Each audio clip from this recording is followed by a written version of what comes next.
Tulsa has a rich railroad history, some of which is on display at the Route 66 Village in West Tulsa. But it's been several decades since passengers rode these rails. But that could soon change.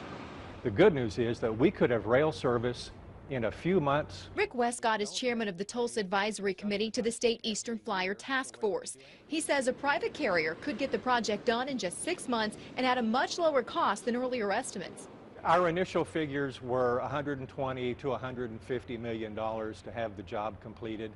But we talked to a private company who is in the business of doing this, and they say that they can repair the track, bring it up to passenger standards, and will provide the service and provide the trains for a state investment of only $50 million. Burlington Northern owns the stretch of track from Sapulpa to Tulsa.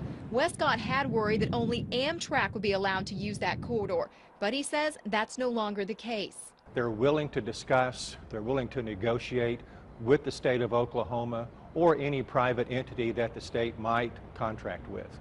So what we thought was going to be a big problem is not. I grew up in a railroad family. My dad, granddad, and great-granddad, all three were railroad men. And I had a chance to work on the Frisco Railroad for a couple of summers back in the early 1970s. So Mike Massey's family history is steeped in the railroad. He's even leading the restoration of the trains at the Route 66 Village.